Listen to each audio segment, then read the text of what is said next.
Because the question that you should be asking is, if a particular government is either pro or anti, the test is what? Policy. What has it done? Pro anti-Hindu. Correct. Okay. So you should ask a question. The question is, what has it done for Hindus to say that he's pro-Hindu? What has he done against Muslims for someone to say he's anti-Muslim? That question is never asked. So it's empty opinions being aired in the form of angst.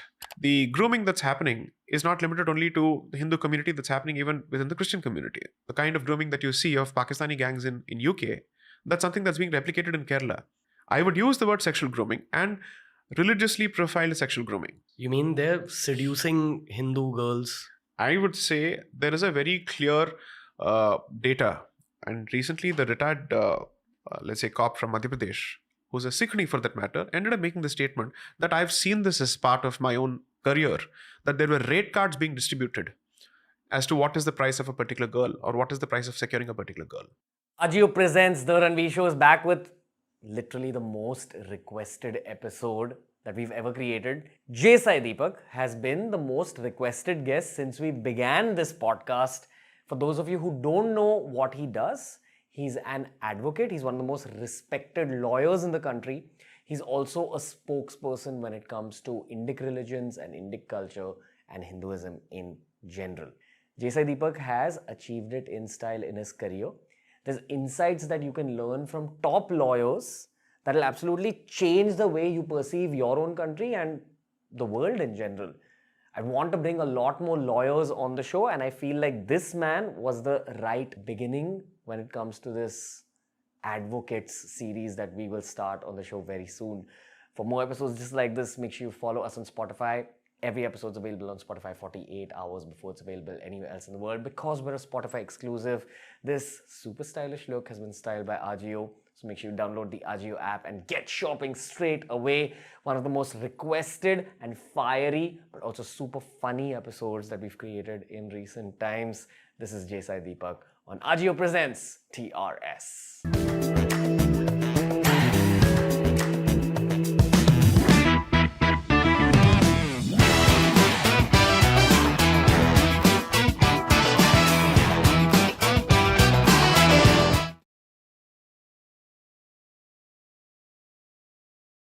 I think we should include that laugh at the start of the podcast.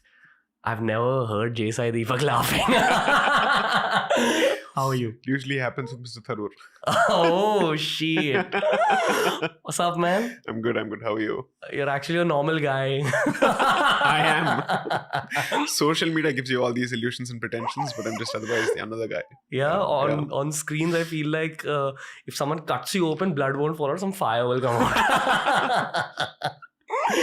So being a lawyer, I think sometimes what happens is, regardless of your sign, you're fundamentally a Gemini. Oh, okay. Because you have two faces to you.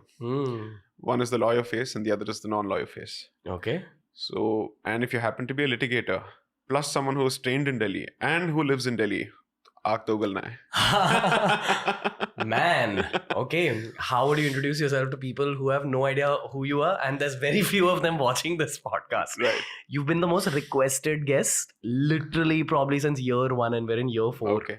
So, 2 questions. 1, how do you introduce yourself? Right. 2, why are so many people lusting over you, J. Sai Deepak? So, I am a practicing advocate who practices as an arguing counsel before the Supreme Court of India and the Delhi High Court. I'm a commercial litigator out and out. So about 85% of my work revolves around intellectual property law, competition law, indirect taxation, insolvency, corporate litigation, competition law. So it's practically, let's call it the most forensic aspects of commercial litigation. Forensic aspects of commercial litigation. जहाँ पे बारीकी से आपको पढ़ना पड़ता है. Okay, wait, break down each of those words for 13-year-olds. Sure. So assume for a moment, let me do a compare and contrast exercise. Sure. So the rest of the 15% is constitutional law and international law. Okay, out of the 100% split. Constitutional law में होता क्या है that you fly at 60,000 feet. Human rights, okay, public interest, government, so on and so forth. Commercial litigation, facts, documents, comma, punctuation, correspondence, contracts, right? When you combine both, the mix is very different. Okay, very few people straddle the commercial world as well as the constitutional world, because the constitutional world is more, it tends to be slightly more activisty. Okay. People are constantly talking of just people, whereas in the commercial litigation you talk money, you talk reputation, you talk companies, corporations, so on and so forth, right? So what happens is, when you start looking at a commercial litigation, sometimes law is not what you're focusing on. What do companies typically do? This is the end goal I wish to reach. इसका रास्ता कैसे होगा और बीच में red flags क्या आएंगे? Okay, that's how the decision process actually flows. So when you do that, you're expected to be very, very careful about what you say. Every comma makes a difference. Okay, so that is what I mean by forensic litigation. Let me give you a simple example. Some of the finest constitutional lawyers in this country were not and are not hardcore constitutional practitioners. Sri Nani Palkhiwala was a tax lawyer who made the jump to constitution later. Because tax law involves certain elements of constitutional law. And when he realized that he understood this better than most people, he made the switch. Okay. And because he understood taxation so well, which requires extensive amount of forensic reading, the definition of a salary is about 5 pages under the Income Tax Act. So when you bring those kind of skill sets to constitutional law, you are something else. Okay. Mr. Harish Salve is a chartered accountant turned commercial lawyer turned constitutional lawyer, and who now is entirely into arbitrations. He practices out of London. So when these people look at constitution, inka let's say level hi alag hota hai. So I think it's always better if you have certain hardcore commercial skills and then you try and transpose them onto constitution. You know, I totally hear you and I'm with you with every word. I don't know if the audience is with you at this point. You're talking on a very high level. That's the feedback for the first book, so I'll bring it down. Yeah, so we can go to this level again. Right. Why don't you answer the second question about why so many people go like, Jaisai Deepak! Bring Jaisai Deepak! No, so let's make it a little immature, Jaisai Deepak. So I think I've realized this based on what I've read in the comment section and other places. The unfortunate reality is about 50% of the audience is focusing on my English. Really? Yes, and I think that's sad. Okay. And what I would want them to focus on is the content that I bring to the table, which I think is the dire need of the hour. Not because I'm bringing it forward, but that's something that I have benefited from, and I think people should have access to it. Now I'll have to interject here based on whatever I've figured through the podcast, and I've had some extremely so-called left-minded people on the show as well. Right. Okay, and I'll also give you the youth perspective. There's basically two wings that used to be called right wing and left wing. Right. Honestly, in our country, according to modern context, which I feel is the peak of any context, right, it's actually pro-Modi government, anti-Modi government. Right. Okay. Right.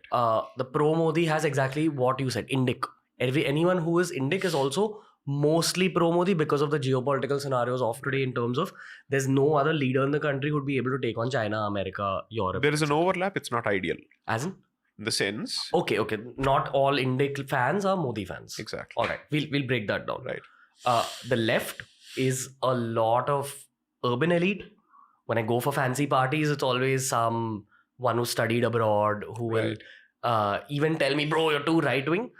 In my heart, personally, I do feel I'm a fence sitter. Because for me, according to what I've learned through media over 8 years, is that it is important to a certain degree for a media professional to constantly be a fence sitter. And if there's an extreme pro-Modi or extreme anti-Modi person, keep pulling them back to the center just in order to extract more information and more learning. So I feel I constantly make an effort to sit on the center. And that's exactly where I am right now. Very open to having my perspectives shaken. Okay. Coming back to the extreme left, lots of anti-Modi stuff. Right. Lots of urban elite. Lots of people in the world of history, which is a little strange, which I mean archaeologists, people who are spokespersons for history, etc. I would say all the religions other than Hinduism, some of Sikhism, Jains and Buddhists. So Muslim, Christian primarily, some Sikhs are on that anti-Modi side. Primarily because if you actually go and speak to them, and I have a lot of Christian, Muslim, Sikh friends, they do feel that their status as a minority or a status as a person of another religion is threatened because of the current government, because of their whole CAB thing, etc., etc., etc. They view Amit Shah and Modi as sort of versions of the devil. Right. They won't agree to a lot of the pro-Modi perspectives. Right. In fact, people on both the ends are shut completely to the other side. Often. Correct. This is the general youth picture. Correct. Now, would you correct me at any point? Like, See, there are two things. One is a lot of people hate me for what I say. They have absolutely no personal equations with me whatsoever. So it's not as if I've done any personal harm or good for them to form an opinion one way or the other. So clearly, what are they hating? What I represent or what I stand for, at least what I claim to stand for. I would apply that logic to a significant extent to Mr. Modi. Most people don't know Mr. Modi on a first-hand basis. So what is it that they are hoping, or what is it that they are actually channeling their anger towards? He, according to them, represents the crystallization of Hindutva at the highest level possible. Political Hindutva. Which is to say where state power is openly Hindu. Allow me to say this, and this is my biggest criticism both of the left as well as the government establishment. They are first of all not Hindu enough. These guys have made them look Hindu thanks to their criticism. Because the question that you should be asking is, if a particular government is either pro or anti, the test is what? Policy. What has it done? Pro anti Hindu. Correct. Okay. So you should ask a question, the question is, what has it done for Hindus to say that he's pro-Hindu? What has he done against Muslims for someone to say he's anti-Muslim? That question is never asked. So it's empty opinions being aired in the form of angst without data or evidence. Because angst within media spreads faster? Faster. Any other reason? No, so one, angst, and two, it's lazy research. It's hard work to actually pull out the data and ask some serious questions. Okay. Here's a simple example. There's a very popular video during the CA protests or anti-CA protests. I think this was in Mumbai. Mr. Farhan Akhtar was participating in this protest, and the journalist asked, "What is it about this legislation that you oppose? Explain." He had no clue. Not the first clue what the legislation was about. Not the first clue what it was meant to deliver. He said, "इतने सारे लोग यहाँ पे हैं, तो कुछ ना कुछ तो होगा." So he's saying, "I'm here because there are others shouting." That's exactly how communist marches used to take place in Kerala in the 60s and 70s. So a bystander near a tea stall would be drinking tea. Some idiot would be going about taking a protest marching, "Long live revolution, Viplavam," so on and so forth. This fellow will say, "I will also join." He'll never ask the first question. "Kyun chilla rahe hain? Iski koi bunyad hai? Is there a basis for it? What is my position on it?" Nothing.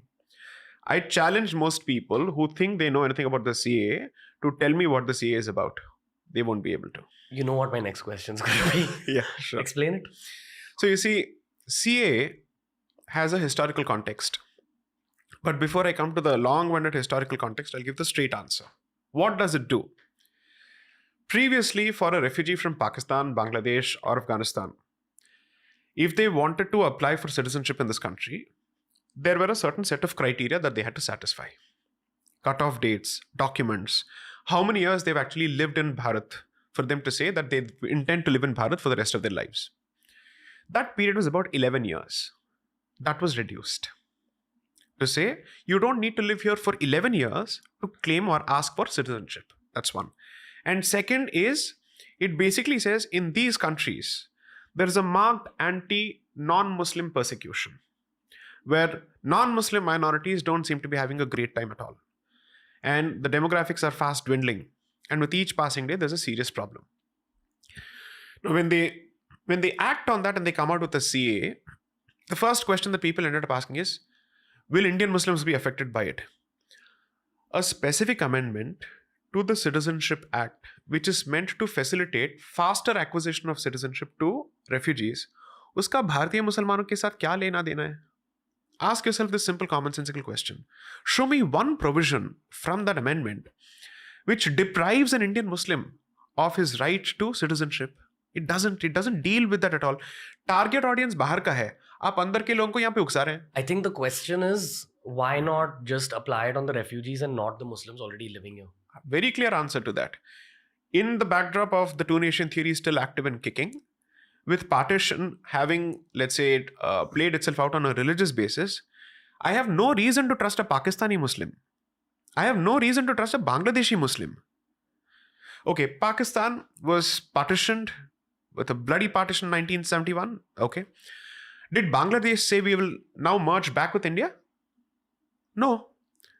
So the premise of the partition, which is two nation theory, that Hindus and Muslims cannot live together, continues to be the premise for the existence of Bangladesh. Otherwise, they would have marched back. We celebrate what? Oh, common Bangladeshi culture, Bangla culture, language, sari, food, and all that. None of that played a role, right? So, therefore, we are very clear about the fact that I don't need to extend the very same benefit of doubt that I gave to the Indian Muslim to Pakistani Muslims or Bangladeshi Muslims under any circumstances. Then people said, what about Ahmadiyas? They are not seen as Muslims. Arey bhai, at least thoda to history pad lo. Ahmadiyas were among the foremost proponents of creation of Pakistan. You asked for it. अब वहां पे जाके आप भुगत रहे हैं. Why should we end up inviting you back? You'll come back here and create the same trouble that you did when you were with us. Okay. Please go to their website of Ahmadiyas of Pakistan. Their website categorically boasts that we are among the founding communities of Pakistan and today we are being ill-treated here. So an internal feud between Ahmadiyya Muslims and non-Ahmadiyya Muslims doesn't change the fact that you opted for a particular decision in 46 and 47, 1946 and 47. Why should I change my position? Maybe because the grandparents opted for it. You're telling me that the Ahmadiyya community continues or at least has no anti-Hindu and anti-India animus today? Wouldn't that be at least shouldn't that be the subject of a basic study to find out what is their position today? Okay, let's ask this question. Hindus and Ahmadiyyas are persecuted by the Punjabi Sunni majority of Pakistan. Okay? Did Ahmadiyyas ever find it in themselves to create an alliance with Hindus and say both of us are commonly affected? Let's speak up for each other. No. The Ahmadiyyas continue to spew venom against Hindus in Pakistan. Okay. So, if 80% of this country is Hindu, assuming, let's see, Naya census kya kehta hai, we don't know, it can be less than that. Why should I endanger the life of 80% of this country by inviting people merely to say, I too am secular, I too am humanitarian? मुझे ये सब बोलने की जरूरत ही नहीं है. Okay. My national interest and civilizational interest comes first. Everything else is secondary. What's the reality of CA today in 2023? The unfortunate reality, which is why I said that Indic interest and BJP interest overlapping is just a happy coincidence. It's not 100% overlap. The rules have not been notified till date. At the very least, to the best of my limited knowledge and decent memory, 6 extensions have been sought from the parliament to come out with the rules to implement the CA. तो आपने CA तो launch कर दिया, but आपने rules के बारे में सोचा ही नहीं था. My question is, तो तैयारी किस level की है? What is the level of your preparation? And in the process, the entire country is discussing an issue which the government has not shown the interest to implement yet. Maybe because of the backlash it got. In which case, I would then say, what strong government?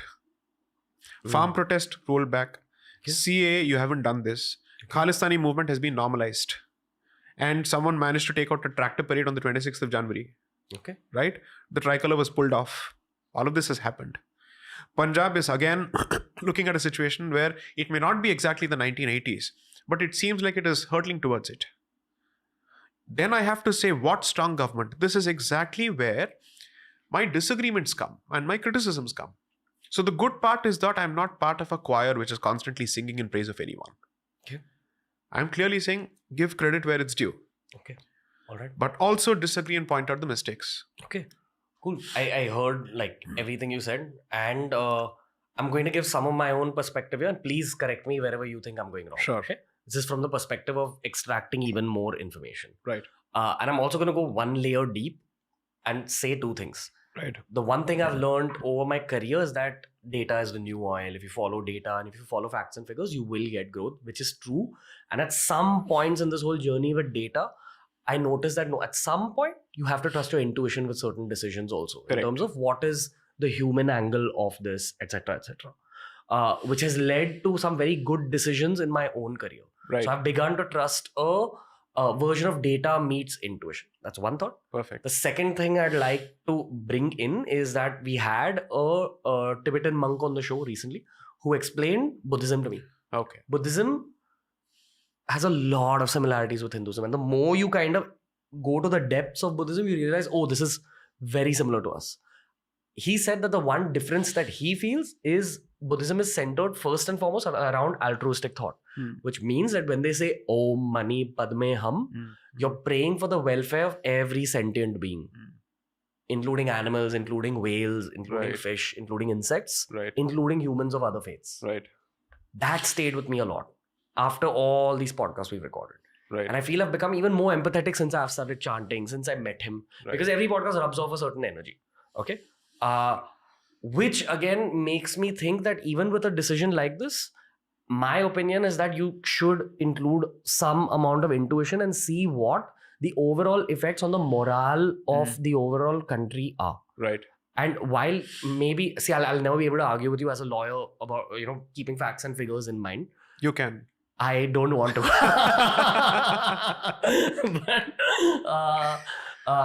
I'm not a journalist, dude. Right. I'm a YouTuber, I'm a podcaster. I'm also learning. Right. What I will say is that you're the most, I hate using the word because you don't like it, but you're the most right person I've had on the show. Like, no one has come on the show till now and said, no, the government's not doing enough. Correct. Like, you're the first person who's sort of pro-Modi, but is also pulling it further in that direction. Everyone is kind of on the central side, some right.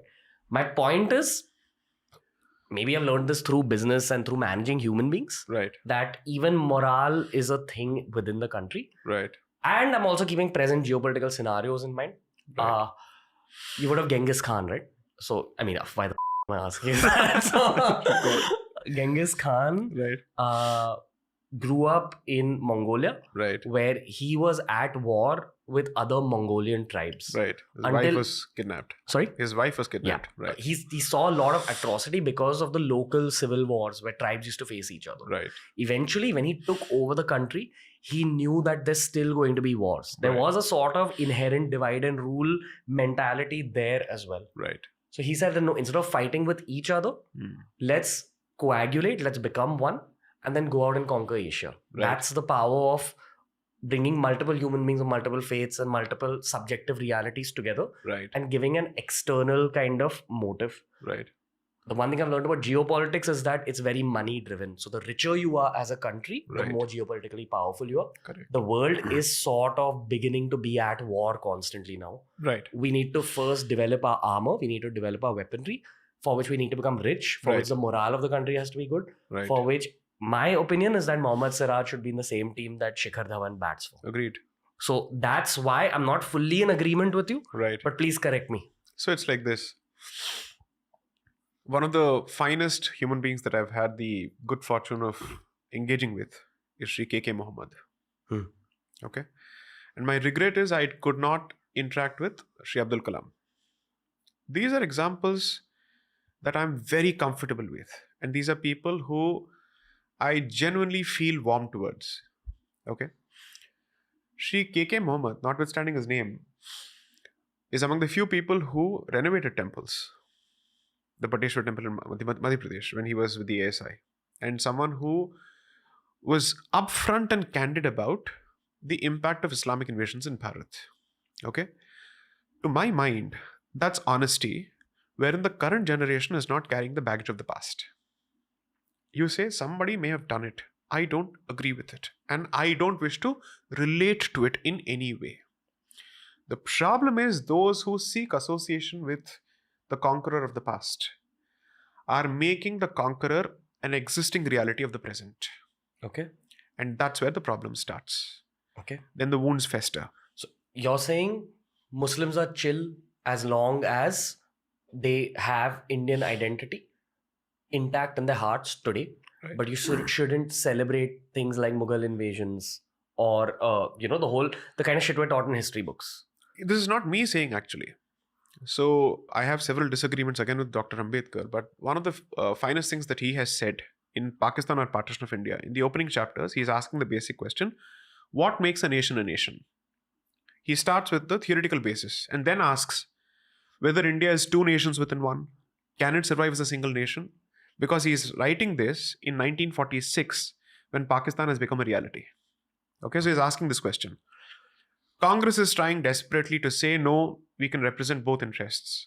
Muslim League says, sorry, not happening. Ambedkar is asking Congress to get real. And he says, you have never existed as a single nation, Hindus and Muslims. So please don't kid yourself. And he speaks in perhaps as politically incorrect a language as possible from today's terms or from today's perspective. And he's bloody clear about this. He says, what do you define as a nation is you have common heroes, common villains, which is in group ka definition bhi common hai, out group ka definition bhi common hai. Who belongs to us and who doesn't. Both these definitions are crystal clear. And you have a largely shared vision of the future. But if you don't have a shared vision of the past, kahe ka rahega bhai future? Right? Until 1920s, nobody thought that there would be a partition of Bharat. There was increasing clamor, but it's only after Khilafat it started really taking a lot, it started getting a lot of traction because the beast had been unleashed, which was waiting for an opportunity. Okay? So when all of this exists, I am asking myself, what part of this position, extreme or non-extreme, is different? Is ahistoric or lacks basis in history or in lived experience? Okay. That's one. Two, I'm 100% with you. Given the geopolitics, the increasingly volatile geopolitics of the world, where interestingly Bharat is poised to play a good role, right? Why would you want to create trouble within? Well, I don't want to. I'm not interested in it at all. Anyone who is doing well for himself or herself has zero interest in creating trouble because peace makes it all possible, right? It's not as if I need trouble for me to thrive. You're saying the media has fueled these Hindutva fear narratives, which Muslims and Christians and minorities have adopted. Therefore, there's a lack of peace. Media is just one convenient punching bag. I significantly blame and squarely blame the left. Okay. Which is all the people you meet at parties, college kids. The academics, the Marxists, specifically the Marxists, their historiography and their alignment of interests has always been with the worst of examples from the non-Hindu communities, not with the good examples. The left never celebrated Dr. Kalam as long as he was alive. The left till date does not celebrate Sri K.K. Mohammed because he was clear about the position of Ram Janmabhoomi. Because as an ASI director, he knew what he was talking about. The evidence was speaking to him, right? So I have always said this. Remove the left from the conversation between the Hindus and Muslims. You'll have a much more honest conversation. Okay. Because the left feels demonization, or rather feeds demonization, and the left also feeds victimization. It happens at both ends. Fair. What's the future of Muslims and Christians in India? I would say that Kerala Muslims today have realized that their safety lies in having a significant Hindu population so that they can survive without any trouble. Safety. Yes, Kerala Christians have realized this because they're seeing the increasing radicalization of Kerala. For the first time in several decades, Christian pastors have clearly said, we need to have Hindu neighbors. If I had said this, I'd be accused of all sorts of things. Well, they're saying this. And they're basically saying that the grooming that's happening is not limited only to the Hindu community, that's happening even within the Christian community. The kind of grooming that you see of Pakistani gangs in UK, that's something that's being replicated in Kerala. I would use the word sexual grooming and religiously profiled sexual grooming. Right? Sexual grooming. Yes. You mean they're seducing Hindu girls? I would say there is a very clear data. And recently the retired, let's say, cop from Madhya Pradesh, who's a Sikhni for that matter, ended up making the statement that I've seen this as part of my own career, that there were rate cards being distributed as to what is the price of a particular girl or what is the price of securing a particular girl. This is commoditization of women. It should actually be a priority for feminists. Right? So the point is, safety of Bharat or the way forward is in preserving its accommodating character. And that character will be preserved only if it remains Hindu majority. Okay. And you have reason to believe it's not going to remain Hindu majority? I have no reason to believe one way or the other. I just know for a fact that in at least over 100 districts out of 775 districts, there is a very clear demographic imbalance. I've hinted at the importance of, not hinted, I've spoken of it, of the importance of demographic balance in the second book, where I showed the populations of each of the provinces and which are the provinces which are actively batting for Pakistan. It's a game of population and numbers. Okay. Because you're a lawyer and an engineer, I'm assuming that everything you're saying is backed on like research, facts. The figures. tables from that particular period, the census of that particular period, captures the total population in each province and the Muslim population in each province. I have cited this. I have not generated data. I have captured the data from existing primary authentic sources. Okay. I hear And you. so far, the book was launched on the 23rd of August 2022. No one has been able to counter me on facts. Okay. One last question in this segment. What do you see as the way forward? Bharatiya Karan of our thought processes, which is, as Dr. Ambedkar said, if conversion to a different faith has the consequence of alienating you from your own roots and from Bharat, then it poses a significant threat to the long-term interests of Bharat. So, we are told that there is this mythical creature called Indian Islam. I'm saying let it become a reality. We're all safe. Okay. I'm saying let Ganga Jamuni Tehzeeb, which is constantly spewed and spouted on, let it become a reality. This takes nothing away from practices of Islam like going to the masjid, No. doing namaz. No. Those are perfectly fine. See, But you're saying just accept history in the same way that many Hindus accept history today. there are three requirements. One, Okay. accept the fact that neither of these Abrahamic faiths are native to Bharat. And the culture of this land is significantly informed by its native faith systems. And therefore, also be slightly more empathetic or sympathetic. Empathy is not possible because you're not in the same position. Sympathetic to the fact that this is an imposed faith. Because at the end of the day, a lot of them are converts. That is a reality. Now, whether they want to come back or not, I don't think it should be a matter of imposition or coercion.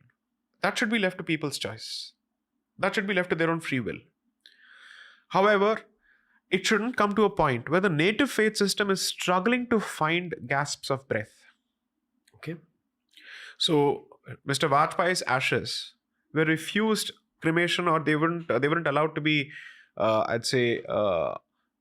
immersed in rivers in the Northeast, because the majority communities in the Northeast said, sorry, this can't happen. This is anti-Christian or un-Christian. So in Bharat, you can't immerse ashes of your former prime minister. And you're telling me that's okay? Think about it, right? Why should the death of a mafia don result in victimization or perceived victimization of the community to which apparently this man relates to or is from? Okay. What kind of elements are you really celebrating? There are better examples. Pop culture, academia, politics, they're better people. Surely it can't be our argument that this is the best possible example to be held up as role models. Okay. So many tangents to go on. Now, in order to move forward, we have a round called Ajio Presents Keep It Casual. Okay. I'm not going to ask you anything intense. That's a lie. There are some intense questions. Okay. So let's hit it, everybody. Jai Deepak, are you ready? Yes, please. For Ajio's Keep It Casual. Okay. You can't think too long, but I will ask you some tangential questions. Sure. Is Jai Deepak a good guy trying to be bad or a bad guy trying to be good? Neither. You know, a lot of people say neither, but in truth, it always boils down somewhere on that scale. So I will put you on Let's the spot. just say it's an evolution towards the better. So you're a bad guy trying to be good. Possible. Yeah. I'm a bad guy trying to be good. You've ever read Harry Potter? I have. Okay. I think everyone wants to be a Gryffindor when they're growing up. Right. And then they eventually realize that, oh, maybe there's more sense in being a Slytherin in this big bad world. Right. And the other two houses just exist. So I would definitely say I'm a Slytherin, a good-hearted Slytherin. What house would you put yourself in? I'd certainly subscribe to the out-of-box thinking and the adventurism of Slytherin, hoping for acquisition of the values of Gryffindor at some point, and the work ethic of Hufflepuff. Ooh. Okay. Talking about Hufflepuff. Okay. What does Jai Deepak do to chill, and what does he wear on such a day? shots, uh, teas. I love Kalari practice. Kalari pie too. Yeah, so it's Really? grown on, and it's something that I realized is a fantastic way to unwind. For the people who don't know what Kalari pie too is, just explain. So Kalari 2 is a martial art form which traces its origins to what we know as Parashurama Kshetra, which is from Konkan to Malabar, and therefore it's now largely associated with Kerala. It has a northern tradition and a southern tradition, and I'm being educated and taught by people who are fantastic at this, by members of the Hindustan Kalari Sangam, which is based out of Cochin, which is one of the organizations banned by the British early on, and then they were re-established. Why was it banned? Martial arts. Okay, it could make someone aggressive. No, they clamped down on ownership of arms and performance and, let's say, teaching of martial arts because they were scared of the repercussions on it. Okay. Judo was the most important thing in my life, in my childhood. Okay. Channelized all my aggression. Okay. What has Kalari pie too done to you now? One is it gives a flow because it is part choreography and part martial arts. Okay. And the first few years, like Mr. Miyagi, what you're taught is a series of uncoordinated steps. The beauty is when all of them come together, you realize the importance of each of the broken down steps that you've performed. Okay. So it helps you enmesh everything together. The building blocks come beautifully together. And two, it also teaches you humility. There's a reason for it. See, the thing is, someone who thinks of himself as fundamentally mental, in the sense that he operates in the intellectual realm, or let's say something that has got to do more with the mind. And we have a tendency to put these in, let's say, in boxes. If you're physical, you're not mental. If you're mental, you're not physical. Those boxes are broken thanks to performance, or let's say training in martial arts, because it is both. It requires you to be flexible. It requires you to have stability, balance, and whatnot, and also constantly think. Self-awareness to a point where you know exactly what you're doing, and then it becomes part of your muscle memory. Right? It makes you very sharp, it makes you very agile, and it's a great stress buster. So I love it. Okay. Cool. When do you feel the most alive or purposeful, and why? When I'm on my feet arguing in a court of law, especially when I'm making an argument which is not immediately acceptable, and when I'm trying to persuade perhaps an audience which is otherwise not agreeing with me. Okay. That is a high which is irreplaceable. Very short offshoot question. You know, when you were talking about the whole CA thing, and I said that, but the intuitive side is this. Does that intuitive side come into being a lawyer? Huge. Like, you have to give a human intuitive. So one is the intuitive aspect where you try and make it human. That's there. But the second is, you see, it's not just about files, facts, and the law. Your ability to read the room, to read the person, sense the air, to understand which way the wind is blowing as you argue. Because literally when an argument goes on, a connection is established between the audience and the spokesperson or the speaker. And you can feel that live wire as you argue. That's what an arguing counsel, or let's say someone who performs the role of a barrister, brings to the table. So the legal profession, you have broadly two distinctions. One is the solicitor, who handles the client, prepares the strategy, files, drafts, and everything. He then engages the services of an arguing counsel who is used to exclusively argue in court. Okay, so his job is to ventilate. He's the dog who barks in court. Put it crudely. He is the one who is the face there. But this person's strength is to say, you're very attached to your facts. You're not able to look at it from a third-party perspective. And second, you may have 25 points to present, but you don't know how to, let's say, prioritize it. If you have only half an hour and you have 30 points to make, the expectation from an arguing counsel is choose the top 5 bullets from the 30 and make it simple enough for the person to understand. Because it could be taxation, it could be competition, whatnot, right? So that is when your intuitive and your instinctive side actually play a huge role in understanding the reading of the room. You know why? You may go to a particular script and then you realize, ye yahan pe kaam hi nahi karega. You'll get to know that in the first 30 seconds. Then from the 30 bullets, you have chosen 5, you drop these 5, you pick up the next 5. Okay? They're quick thinking on your feet. That's amazing. That's something I enjoy. Macro salesman. You could say that. You could say that. Wow. Okay. Never looked at law in that way, dude, because honestly, I think before I met lawyers through the show, which is Advocate Pradeep Rai and yourself, I thought y'all are really boring. So I've now realized y'all are full of like fire and spice, dude. You love the profession once you get into it. And I'm telling you, no drug can come anywhere close to the chaska that litigation can give you. Yeah. I hear you now as a 29-year-old Right. with some perspective, but it's just that engineering is so much cooler. Right. Media is so much cooler. Right. So I'm changing my opinion. Right. In fact, talking to you, probably I want to extract more of that cool side of law, but we'll get into that. Right. Don't think too long about this one. 5 things you would do as the PM of the country. First thing is revisitation of the constitution from an Indian perspective. 2, perhaps what the government is already doing in terms of clearing the weed from the colonial establishment, number of laws which are unnecessary. That's 1. 3, I would want to inculcate a certain sense of discipline in the youth by mainstreaming some part of services in the armed forces. Ooh, Israel style. Not fully a conscription style, but the Agnipath model in a slightly more, let's say, fashion where it becomes accessible to even people in schools, okay, in the 11th and 12th. Okay, that could be one way of looking at it. Because having been to Israel, I've seen how that actually works. It's fantastic. That model has worked. It's worked. 4, seriously revisit our education system from multiple perspectives. People usually think of only history when they think of education, but there's a lot more to it. Your approach to science and your approach to reason, Tarka Shastra, all these aspects of Indic logic and reasoning have to be introduced. 5, free temples from state control across the board. What is state control? They collect the money that a temple. Not just collect the money, they appoint officers who run the establishment as if it's a bureaucratic establishment. And do what? And do what? Budgets. They clear the budgets. They interfere with rituals. Single-handedly responsible for changing the traditions in multiple major temples like Jagannath Puri and whatnot, or even Tirupati for that matter.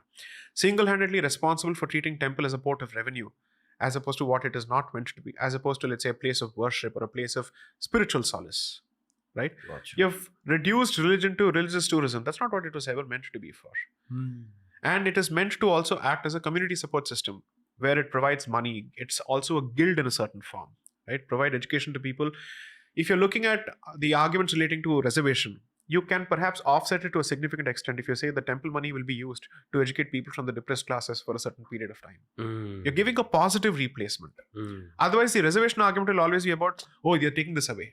You can never take something away once you've given it, especially in the realm of reservation. So you give alternatives. Okay. I look at this as very entrepreneurial, dude. Sorry? Like, these are entrepreneurial thoughts. Right. Anyway, does that fascinate you? Like being an entrepreneur? No. Not at all. No. Why not? Because I'm way too much in love with my profession to think of anything else outside of it. Okay. You'll be a lawyer for as long as you can. Until I'm burnt. Really? Yes. You wouldn't want to get into politics? Never. I'm not cut out for it. Because you can't play Game of Thrones. That's 1. And 2, you have to realize that their orders of thinking is vastly superior actually. They are not idiots. Politicians are supremely intelligent creatures who understand larger audiences and scale of audiences which we can't. I am catering to at best an educated audience of a particular kind. It's easy because it's right up my alley because of my qualification of the subject I'm talking about. They have to talk about so many things. They have to meet so many people. Their ability to read people is like this, right? They're brilliant. ताड़ लेंगे दूर से आपको. And all of this comes by being part of this establishment from your early years. It's like swimming and horse riding. You can't learn it after 40 because there's a fear factor that sets in, right? So you need to be able to understand this ecosystem better. So politics is not, and I can't do Ji Huzuri anywhere. Okay. Too much of an outspoken person to actually do that. I'd rather engage with the society than be interested in power games anywhere else. Okay. Cool. While most people actually accuse me of having political aspirations, I don't. Yeah, even the next question is slightly in that tangent, but it's a fun question, okay? If you were to start a political party, name 5 celebrities you'd like to start it with and why. One of the most well-read celebrities I have come across and whose knowledge was astounding. One, because I was surprised, and also there was truly some depth, is Pawan Kalyan, the actor, Chiranjeevi's brother. okay, who himself runs a party. I would certainly want to consult him on a few things. He knows the ground realities of Andhra and Telangana better. The other person that I'd certainly want to bring on board is someone from the commercial sector. So, from the past, there is Mr. Mahalingam, who runs, or rather, whose conglomerate has sugar industries and whatnot. His lectures at the Ramakrishna Mission is something I grew up on even in my engineering days, because he was the first person to tell me about that energy centers in Latin America, which I spoke of. And he was also he had also been an elected member of the Madras Legislative Assembly at that time. So he is one person. I'd look for more people who are from the heartland, not from the urban elites, because Indian native intelligence has actually no substitute. It's among the sharpest in the world, I would say that. So these are the two celebrities. The others I can't really think of. And I might as well say this: Annamalai from the BJP, the Tamil Nadu BJP president. He's brilliant. He's a rising star for all sorts of reasons which are popular, but he's truly a thinking leader. And the way he's changing the landscape of Tamil Nadu politics is astounding. Okay, cool. Lots of questions on this in the next section. Right. This round allows me to navigate through the conversation much better. Got it. All right. Again, coming back to the world of films. Are you a film guy by any chance? Oh, yes. Okay. Huge film buff. All right. Whose style do you admire the most from the world of films, and why? Jimmy Stewart. Okay. A very human, laid back, soft approach to acting. You can actually relate to him. One of the finest movies of his that I watched. Of course, most people think of that movie where it's a movie about Christmas. I don't remember the name exactly, but Anatomy of a Murder is a movie that I would recommend you strongly watch. Okay, cool. It is perhaps the best possible movie to understand trial litigation, how cross-examination happens in the context of a murder, and with two scintillatingly brilliant actors who literally exuded a lawyerly presence on screen. And it is taught in American law schools to understand trial litigation because it comes closest to real life cross-examination. Okay. Absolutely brilliant. The brains that's been used there is great. And the other movie is Spencer Tracy's. It's on the scope controversy on Darwinism versus intelligent design. This controversy happened in the early 50s and 60s. So this movie is based on that, where in the Bible Belt, they did not want people to teach Darwinism and evolution. So that movie, so rather that episode becomes the basis of this movie. Okay. Any Indian movies. or Indian celebrities, and also about the style? So Kamal Hassan, before he became a politician, I'd say he shouldn't have done this. Squandered everything. He's a once in a generation actor. Okay, he squandered it thanks to his foray into politics, and now everything that he does is political. Most people actually think Mani Ratnam's finest movie is Roja.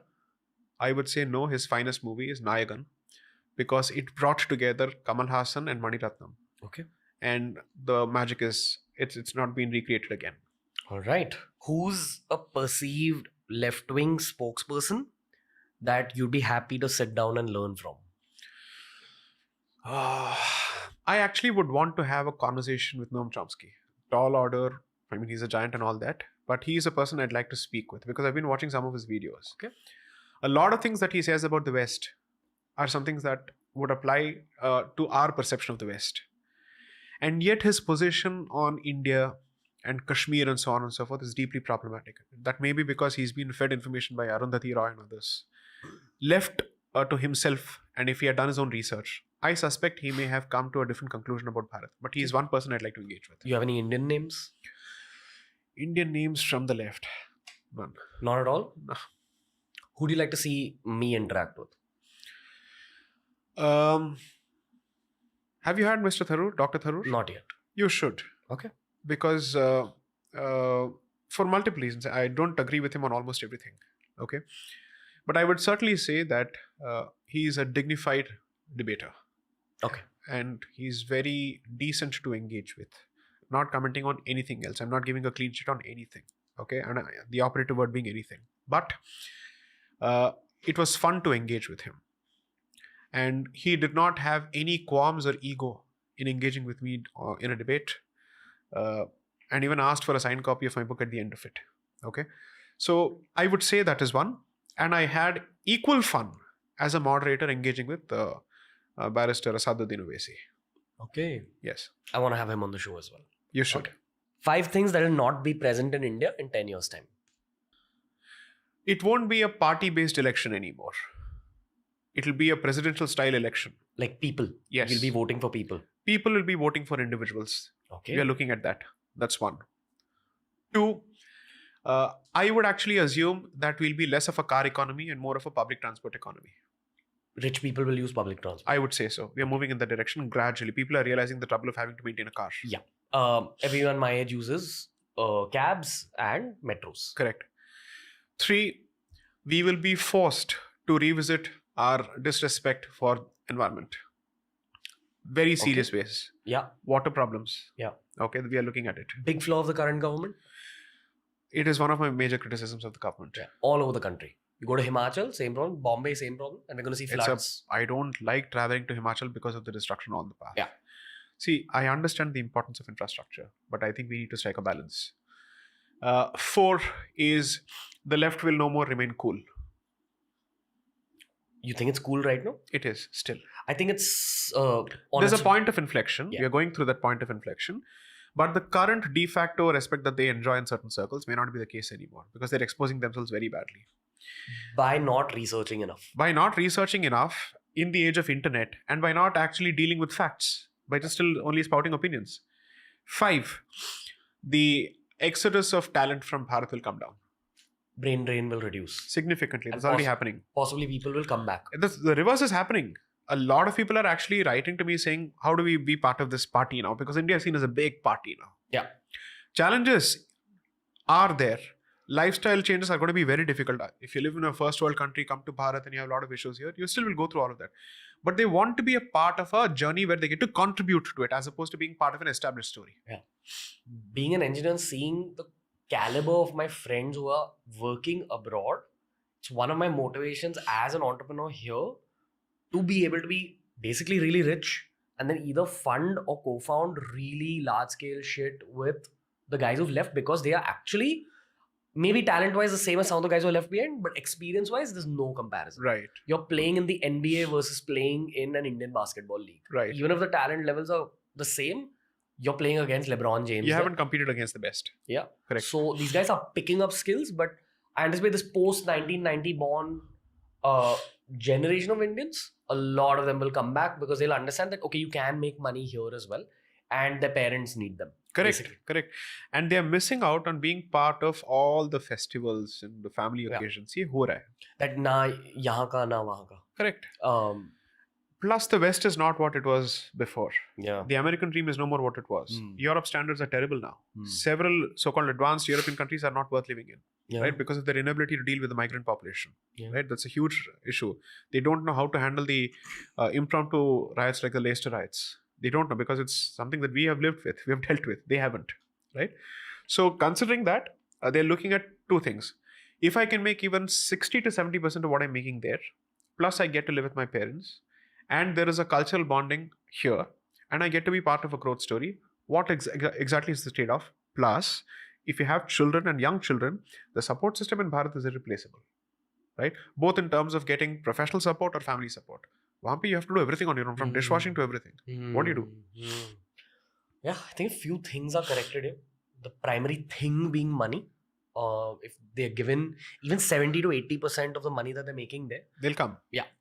They'll certainly come. Because everything else is solvable. अगर पैसा है, भारत की तरह कहीं नहीं जी सकते हैं. Yeah. Because you get access to a lot of things in terms of support systems. Yeah.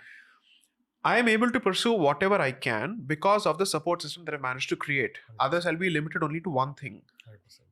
Yeah, times are changing, man. Okay. Again, don't think too much about this. Right. So, quick answers. What do the following lack? Mumbai, Space. Delhi. A human touch. Everything is too material. A bit of aggression. And अगर किसी का accident हो जाता है road पे तो immediately भाग के उनको help करने वाला कोई नहीं आएगा. That's unfortunate. Contrary to Mumbai. Exactly what I'm saying. Okay. Bharat. I'd say a long-term vision for the next 100 years. Really? 100%. Let's tackle that as well in this episode. The 5 southern states. They could do with more water. That's the answer? Yes. Okay. That's it. Yes. As simple as that. Yes, they could do with more water. Okay. Then the economy of the South can be even more self-sufficient. Okay. J-Sai Deepak's heart. What does it lack? Patience for laziness and mediocrity. Ooh. Okay. J-Sai Deepak's wardrobe. I've populated it with brands the last 5 years, but what does it lack? What does it lack? What does it lack? Perhaps a few more 3 pieces. Okay. Yeah. Cool. Success. You mean definition, or what does it lack? What does success lack? What does success lack? The big picture. Something greater than yourself. Yes, that it's never a solo act. To break the tension, I'm going to ask you about perfumes and shoes. Okay. Perfumes and shoes say a lot about someone's character. One Okay. of the most character-defining pair of shoes and the most character-defining bottle of perfume that you've ever owned. I have zero interest in brands. Previously it was Bata, now it's moved to Hush Puppies. That's Yeah? it. No, that's fine. That's the answer. Okay. That's all. I have no interest. Perfumes, when someone gifts or my wife purchases for me, outside of that, I have zero idea. But what do you like putting on yourself? Musk. Musk. Little Indianized, that's why. Possible. Little Indian. It has an warm. earthy flavor to it. Okay. Gotcha. Next question. 3 Indians that should leave India and never return are? Barkhadat, Professor Irfan Habib, Romila Thapar. Okay. Little why questioning is coming your way. So why? Each of them has harmed Indian interest in their own ways and Bharatiya interest, and has done grave injustice to facts, truth, history, and integrity. Okay. 5 of India's biggest gifts to the world are? Dharma, respect for Prakriti, our art forms, family as an institution, and I'd say respect for non-human beings comes with us. Okay. And just to add to what you said in the past, the similarity between Hinduism and Buddhism is not a matter of discovery. I'd say it's the most obvious. Okay. You're saying it's basically the same thing. I'd say it's taken some essence and it's repackaged itself. It's also a question of how it has been projected as opposed to what it truly is. Yeah. How Buddha actually, let's say, propagated it from how Richard Gere sees it is very different. Okay. We've had Acharya Prashant on the show, who has said that Buddhism in many ways is the essence of what the Vedas actually said. Not too sure of that. Okay, all right. Okay. If J-Sai Deepak were buried alive, sorry, not buried alive, that's Please gruesome. cremate At least cremate me. See, that's why WWE fan just sitting at some corner of my head. Never mind. A coffin match, huh? Yeah. Kane coming out of it. Yeah. God, dude. Love The Undertaker. Okay. If J-Sai Deepak were buried, Yeah. what would his tombstone say? My tombstone say, burn me, please.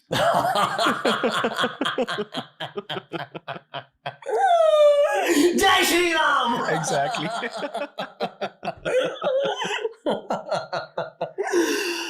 That's it. That's not the podcast. That's, Segment. yeah, this past segment. Right. Let's continue. Why don't you draw a bit of a trajectory of the current government over the rest of the 20s as well as the 30s, both based on interior narratives and exterior narratives? Because I think we had Rajiv Malhotra on the show who suggested that possibly, again, there's no other word to describe this system. The closest word is dictatorship. Right. But I think the word he used is single party state. Right. Are we going there? Like, are we going to work? Because there's no opposition. Like, the closest person who has even a bit of bite is probably, the party is AAP. And there's nothing else which is even near. It'll bite the dust sooner than we realize. The AAP? Yeah. I mean, there's a point at which you need to rein in your hyperbole and exaggeration.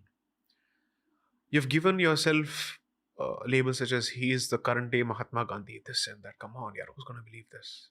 And of course, Delhi walas are not going to believe this. They're way too smart for this, right? So the problem is this.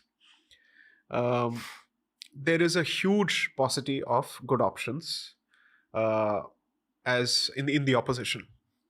And I think as it was Anand Ranganathan who said this, who was a dear friend, who said this, that the BJP, or at least Mr. Modi, is blessed with the joke of an opposition in his horoscope.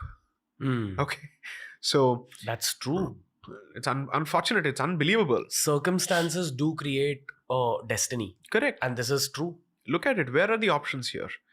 And surely it can't be anybody's case that the government is getting everything right. It's not possible humanly. Human error is bound to happen. So that means people aren't paying attention to policy. People aren't paying attention to actual issues. They're busy playing identity politics to bring him down. Saying that he's anti anything that's not Hindu. Anti-democracy, anti-free speech. What are you saying? Who's going to buy this? Who's going to buy this? The number of articles which are written day in and day out. I mean, which of these people has been jailed for writing against Mr. Modi? It may have happened for any other BJP person, but not for Mr. Modi, by the way.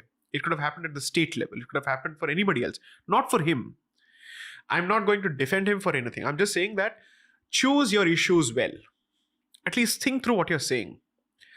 The chances of India becoming a single party state, almost like China, or let's say a single party democracy, as oxymoronic as it sounds, like Singapore, is not, it's not, I don't think it's going to happen. Because you see, Singapore is a city state. Size plays a role, number of options plays a role, your ability to curb and finish your political opponents, all of that plays a huge role. That's not going to happen here. Okay.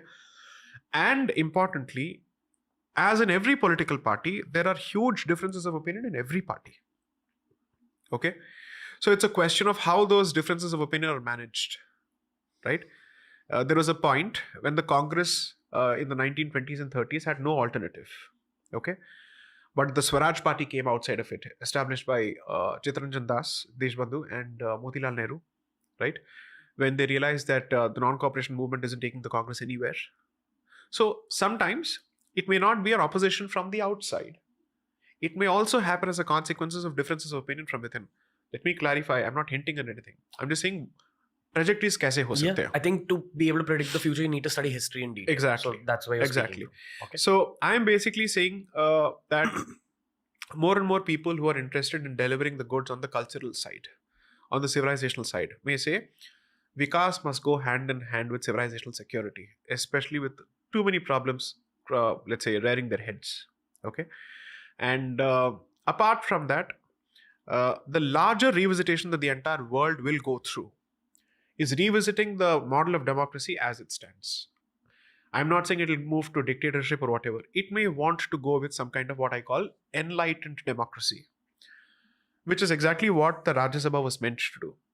So the Britishers, they designed it in such a way that Lok Sabha will accommodate all the popular voices to shut up the Congress. Yahan pe aake chilla lo tum. I'll give you a place to shout. But your policy decisions will be vetoed by Rajya Sabha because that will be populated by bureaucrats and subject matter experts.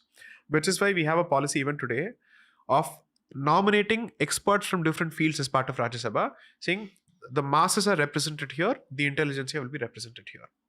We may look at a situation where the Rajya Sabha or a Rajya Sabha-like model finds greater say in policy making and whatnot. Will that truly happen?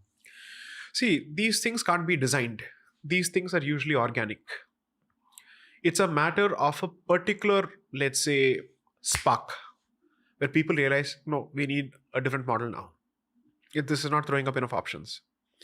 2 days ago, Anand and I had the good fortune, or let's say, of sharing space at the SRCC Business Conclave with Mr. Manishankar Iyer, Mr. Salman Khurshid, and Mr. Sudhindra Kulkarni. The topic of the entire debate was Western narrative about Bharat and Indian narrative about Bharat. That was the discussion.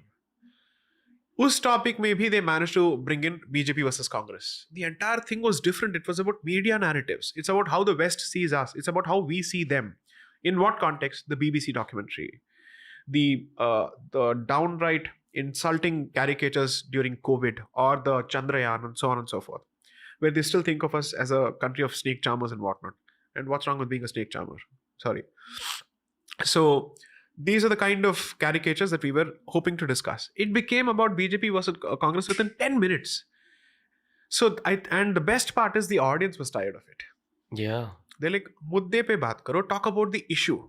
We are not interested in this what about you anymore. Give us better content. Give us better issues to deal with.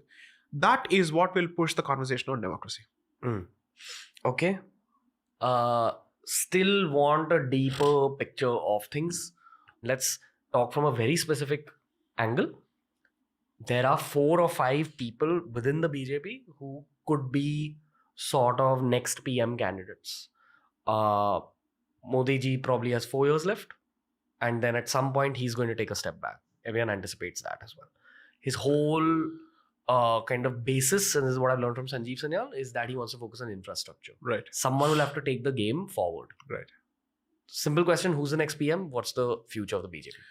When there is no opposition or quality opposition, the only opposition that can theoretically come from then is from within the society, where the society says we need one more, or from within the existing power structure. So this is a theoretical projection, not based on any first-hand knowledge and based on what has happened in the past. If that were to happen, I would see the gradual formation of what I call the Naram Dal and the Garam Dal within the BJP. The Naram Dal focuses only on infrastructure, investment, all this. The Garam Dal saying, पथराव हो रहा है, stone pelting हो रहा है, हर Vande Bharat express पे पत्थर फेंके जा रहे हैं. And you have people asserting themselves in the most vigilante fashions possible. And you're looking at illegal migration. You're looking at China. You're looking at the changing demographic balance in border districts, in close to 200 districts. Are we then creating Vikas, where a country with fantastic infrastructure is ripe for taking over? आप सब कुछ तैयार करके किसी और के हाथ में दे देंगे. Effectively, what's happening with Europe? First world infrastructure being handed over to third world immigrants, especially from the Middle East. Okay? Or even for that matter, from Pakistan specifically. Right? So if you have to look at a situation which you don't want, that situation is Europe, where you've got Vikas, but you have zero cultural moorings or civilizational identity anymore, thanks to their hyper focus on secularism, where they've killed their own identity and they don't have an identity to speak of. And when identity does not exist, the human consciousness will be filled with something else, because vacuum cannot exist. दिमाग खाली नहीं हो सकता है, कुछ ना कुछ होगा. Either it's gold or garbage. It's for you to decide, right? So this Narandal Garandal fight may at some point come to the fore, and that may result in changing the outlook of the party, or it could result in other possibilities. I hope it results in, let's say, a reorientation of the apparatus for a good reason, because it's now become a winning machine. Right, for the most part, with, of course, state-wise they have lost a few, and with that traction momentum, I think it would be a tragedy if that momentum is cut short because of irreconcilable differences within on these aspects. So they have to start accommodating it. So somewhere I'd say a yogi's approach to law and order, okay. The continued insistence on infrastructure, right? Both these may have to go hand in hand. You have to realize that not only has Uttar Pradesh improved in the context of law and order from 2017, it's also done really well in terms of infrastructure, by the way. It's just that I think his branding is extremely intense for the left wing, that they push certain narratives. What's the population of Uttar Pradesh? 25 crores, close to that. Okay. But at 1.4 billion, you're looking at least 20 crores. Which state in this country can handle that kind of population? And this is a state which is unfortunately previously called one of the Bimaru states. Bihar, Madhya Pradesh, Rajasthan and Uttar Pradesh. Right? He did not inherit a Gujarat. He inherited an Uttar Pradesh after Mayawati and Samajwadi Party. Right? People living in Noida will tell you that there were massive power cuts and every house had to have either a generator or an inverter depending on what they could afford. That's changed. Roads have become safer and better. Police stations are more approachable. Previously, a police station in Uttar Pradesh was a difficult place to go to. You never knew how you'd be treated. That has changed. Samsung wanted to move out of Noida because they weren't sure of how the new establishment would handle, let's say, investment. He convinced them to stay back, their manufacturing facility, from what I understand. A delegation comes from Iran. He brings together that delegation with artists in Uttar Pradesh of Shia Persian origin and makes them meet each other. And he says, you know what, if you have any problems investing in the state, I'm available. Here's a hotline. This is what I've heard from reliable journalists. Okay. So clearly, he seems to be able to balance both sides. In a state like Uttar Pradesh with its huge legacy, let's not forget that Ram Janmabhoomi happened in Uttar Pradesh. Therefore, there are very clear communal tensions in the state. In terms of legacy, what he has inherited, I would say compared to that, his turnaround, it's one thing to actually do well in a state which already has a fantastic reputation for progress. But to do it in Uttar Pradesh, it's always been associated with what? The bad lands of India. Or the cow belt. What a pejorative thing to say about a country that civilizationally has a certain place of worship for cow. To use it as a pejorative, such a cow belt. Hindi heartland. Right? I'd say that the way of the future is to combine both sides. Infrastructure with a very clear position on law and order. Is he your pick for the next PM? I have no idea because I'd like to see how he goes in terms of his appeal beyond his home territory. Okay. He has to, because you see, there is going to be a Hindi barrier in Tamil Nadu, right? And he also wears the saffron, which I'm very happy about. Okay, I have no problems with it. I'd want to see how that translates to his ability to reach out to people.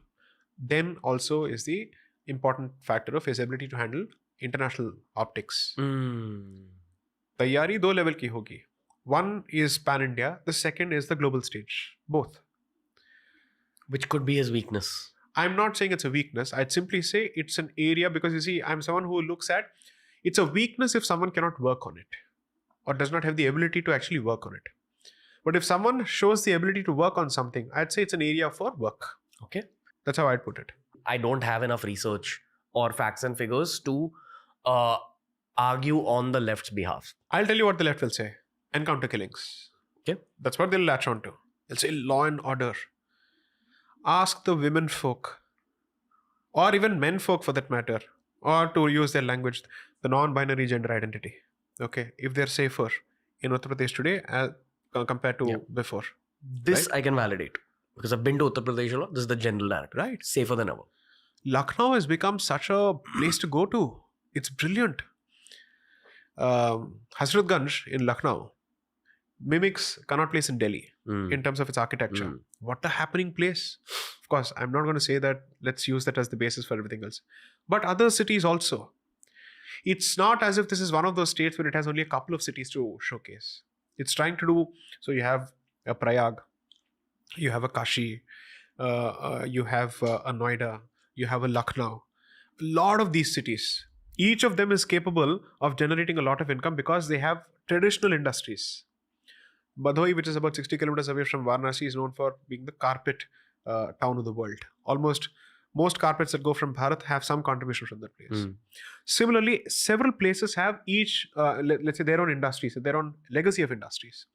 So it's actually a sleeping giant which is awakened. And Uttar Pradesh can turn around the two states which, frankly speaking, are beautiful, culturally rich, and which have the resources. Bihar and Uttar Pradesh. Turn them around. Bharat will see greater strides towards progress on an overall level. One, because of the sheer size and the scale of the populations. I've not had the good fortune of going to Bihar, in fact. But everyone who's been there says, what a green and beautiful state. What is it that Bihar lacks in terms of resources? And let me challenge anyone when they say that Biharis don't have the IQ for it. No, not at all. Bureaucracy, they're fantastic. Engineering, they're bloody good at it. Yeah. It's probably the most high IQ community. Exactly. But They're among the best. You need to go and find that high IQ when you interact with them. If you go to your railway depots, or let's say your IRSME establishment, which is where you manufacture your coaches and you repair, most of them are Biharis. They're bloody good at it. They don't believe in passing off communication skills as knowledge. So their emphasis is not on English, rightly so. They focus on core strengths, manufacturing sector. And IAS, there's a huge Bihar contribution there because they have a legacy contribution there. So these two states, I think, are to watch out for. Madhya Pradesh has turned around the agriculture sector brilliantly. And now it's focusing on industrial policy. Okay, I should know this. I'm the special counsel for the state government of Madhya Pradesh and the Basmati litigation, and I know how they've turned this around. I'm just coming from Indore. I had a lecture last evening at Ujjain. Enlightened students, youngsters, culturally rooted, very proud of their civilizational origins, their religious origins, and eager and keen to perform and show that do not associate Madhya Pradesh with the Chambal Valley of the past. They come with that kind of zeal and ambition. So, what is stopping them? If there are right opportunities provided, these three states, huge, large, resource rich, can turn the India story around, the Bharat story around fully. By selling things to the rest of the world. Yes. You know, one of the things that's undertapped is what I call the branding economy from the perspective of intellectual property. I'll give you a simple example. Sure. What do you think of France when you think of, let's say, foods, liquids, champagne, Yeah. right? Scotland, you're looking at Scotch whiskey, right? Or the the tweed jackets on and so forth, right? Why? One is creating a product. The second is to create an ecosystem around it and quality standards so that you know champagne ki quality ye hogi. This is how it should be. Swiss cheese, feta cheese, Greek cheese, or whatever it is, right? During World Trade negotiations, these countries were fighting for rights over spirits and cheeses because that's their primary industry. Each of these states has such products to offer across the board on the manufacturing side as well as on the agriculture side. If you were to actually create a brilliant branding economy and quality control economy for each of these things, you are ensuring that the local population stays there. What does that do? Stops the local population from running to cities and crowding cities. The local brain drain. Exactly. Because then there's so much of stress on the cities and people are leaving the villages. That leads to all kinds of problems. So if you're able to give them enough empowerment and enough enabling metrics which give them incentive to stay back, thrive. When people are watching TV, what are they looking at? Delhi ऐसा होता है, Mumbai ऐसा होता है. अगर वहां जाने की जरूरत ना पड़ी, and people say we'll stay here, we'll turn this into a different place altogether. That's the trick. And so local branding of the economy and giving it a foothold and let's say the support that the state can is where I think the entire trick is. Madhya Pradesh has started doing it. Yeah. The entrepreneurial perspective here is that I think a bunch of generations have missed out on marketing 101s and branding 101s there. Probably this new under 16, under 14 generation is They're learning picking the up game. Correct. because of Geo, because of YouTube, just the internet reaching there. So the startup culture has gone to the tier 2 and the tier 3 cities. Yeah. And using their traditional strengths. It's not as if they're suddenly talking about apps. They're talking about startups for their karigari, for their carpets, for let's say whatever they manufacture locally. Here, there is a huge leap in people's understanding of what is known as the GI tag, the geographical indications tag, like Kanchipuram silk, Basmati rice, right? That tag is what gives it value. If you remove the Basmati tag from the rice, it sells at 500 rupees per quintal. If you add it, it's 1500 bucks. That's the difference. That is the importance of branding. I would have asked you how you actually solve this problem of teaching people branding and marketing, but I think it's happening Right. through the internet. Correct. So it's kind of a function of time. There are rough edges, but they learn. Yeah. Goes to show why Shark Tank India has taken off so much. Right, There's right. actually that much interest in Correct. raising money. I just etc. hope, or at least I wish it weren't as elitist as it is. Shark Tank? Yes. What's your criticism? I think some of the judges could perhaps lower their snobbery. You want to And- take names? No, Okay. because names take away attention from the content. Okay. Fair. I'm interested in the issue. Fair. I'm saying it's a good idea. You have a great platform. You can actually help build the India story from a startup perspective. Maybe park your elitism aside for a while. I'm not accusing everyone, some. And hope to actually encourage people a bit more, especially those who may not have the grooming skills or the social graces that you expect of them. Yeah. That's it. The one thing I figured about lawyers generally is that they know a lot of shit that the general masses don't Right. about the reality of certain things or incidents or national narratives. Right. Is there anything you'd like to bring to the forefront through the podcast in terms of more people should know about this? See, most people have a very academic perspective to how courts work or how the legal process works. They're like, इस fact में ये नतीजा कैसे आ सकता है? Okay. And they don't realize that there are serious human considerations that go into a legal analysis. I give you a certain set of facts, and I approach this very same set of facts. Very little chance that both of us arrive at the same outcome. Okay? Because both of us are applying our own conditioning and our own preconceived notions to those set of facts. To say that there is something called as objectivity in a legal process, it has to be forced through the creation of tests. But otherwise, people typically go to the conclusions that they otherwise would have gone anyways, despite the facts. Okay? To stop them from following their biases is why you need an objective test. उसपे भी बहुत सारे differences होते हैं. As someone who practices day in and day out, same set of facts, different set of people, you get widely different outcomes. Okay, wildly and widely different outcomes. That's a function of human nature. Most people don't understand this at all. They're like, ये कैसे हो सकता है? अरे ये mathematics नहीं है भाई. Okay, this is not mathematics. It's a part of larger humanities. Interpretation is a subjective game. You may have certain rules, but still how those rules are applied will change from mind to mind, people to people, person to person. Okay. That's what I'd say. Okay. Which, before I begin my spiritual questioning, is there any national issue that people should know more about? Something that I have spoken often about as a lawyer, not remotely as a campaigner, is how our temples are under state control, at least in 15 states. Okay.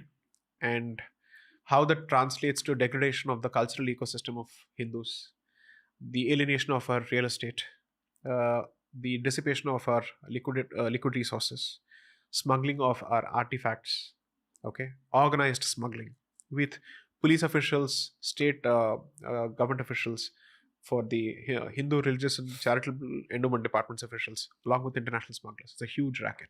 Okay, That's very active right now. very active, hugely active, and those who are seen as cracking down on that particular network are the ones who get hounded by the state. I've seen that, including Really? honest police officials. Really? Yeah. So I've represented the DIG of the idol wing, former DIG of the Tamil Nadu State Police, Pon Manikivel, tiger of a man, and how he was appointed as a special. He was given extensions to pursue this work after his retirement. He ended up pointing fingers to his former colleagues or people from this police department, and with evidence. The state machinery fell on him like a ton of bricks. And we had to go to the Supreme Court to point out what is happening here and so on and so forth. So it's not an elitist issue. It's not a storm in a teacup where only the rich and the affluent think about it. It's our nerve center. It's a civilizational identity. You fought and died for generations together to protect this. And now you're trying to make money off it. Exactly. Okay, cool. Where is that story going? I'd say the awareness level has gone up in the last 5 years. State governments know for a fact that अब ये election का भी मुद्दा बन चुका है या बन रहा है. Okay, so once something becomes an election issue, that means it has acquired enough traction. Critical mass तो मिल गया है. Now we have to see how to go forward from there. So a lot of people are working. I contribute only as a practicing Hindu who's a practicing lawyer. That's it. Before the final segment, I'm going to take my phone out Yeah. and I'm going to do a very basic exercise that we do for a bunch of our guests, which is I'll type your name in the YouTube search bar Okay. and I'll see what like some The worst thing that comes is my pre-weight loss face. 109 kilos and 84.6 is like I'm wearing a fat suit like they wear in Friends. Okay, nice, interesting. We will look for that. You've got a lot of J. Sai Deepak Gandhi, J. Sai Deepak debate, J. Sai Deepak versus Owaisi. J. Sai Deepak latest. People are looking forward to your predictions about the future in some ways. One top one is J. Sai Deepak beer biceps. Everyone just assumes we've spoken and this is not our first conversation. Right. That's pretty much it, dude. I think people are taking these left oriented celebrities and putting their stuff next to your name. To see what I've said on it. Yeah. Okay. Dude, the amount people have requested to get you on the show is insane. Okay. People keep commenting about Rajashi Nandi and Abhijit Chavda. And you're the third guy who people keep commenting about, but you've not even appeared on the show until today. Right. So it says a lot about just the general amount of work you're doing, like how many heads and hearts you're affecting. So I wish you luck, man. Thank you. Thank so you. on behalf of the whole team for coming on the show and just kind of exploding with all this information. Thank you for the hospitality. Yeah, bro. This is on behalf of Team Agio and Team TRS. Okay. So it's a little hamper for you. It's a little heavy, so just be careful. Thank you. Yeah, bro. Thank you, man. Thank you. Looking forward to having you on the show again. I feel people, some people that I meet are built for this format, Right. and you're definitely one of those. Thank you. Thank you. So I know that from the time I'm meeting you now till the next time I see you, you're going to learn new shit. Your perspectives are going to keep building. Right. And I'm just looking forward to it, man. Thank you so much. Thank Appreciate the openness. Thank you. Thank you. Thank you, bro. See you soon, J-Sai Deepak. That was the episode for today. Steel manning an argument versus straw manning an argument. Straw manning is where you see very Twitter style arguments where they'll pick out just one point, try beating you on a much more personal level rather than understanding the topic in detail. Steel manning is what I believe we did today, breaking down a very complex problem with all its complexities, understanding every nook and corner of it, and that's the vibe when you're speaking to advocates of this stature. Thank you, J-Sai Deepak Bhai. I am 100% sure that we're getting you back on the show very, very soon. Want a part of you from your busy schedule. So looking forward to shooting with you on a weekend once again. For more episodes just like this, my friends, my ladies, my gentlemen, make sure you follow us on Spotify. Every episode's available on Spotify 48 hours before it's available anywhere else in the world. This look has been styled by Agio. Make sure you download the Agio app and get shopping straight away in order to look this stylish, baby. Please send your feedback for this one in the comment section. I want to know what you guys thought of this particular episode. And very importantly, I want more guest recommendations from this genre. Which other advocates would you like to see on TRS? What did you think of this episode? I know you loved it, but what did you love about it? Tell us so we can build you an even better podcast. Boom shakalaka, bada bing, bada boom.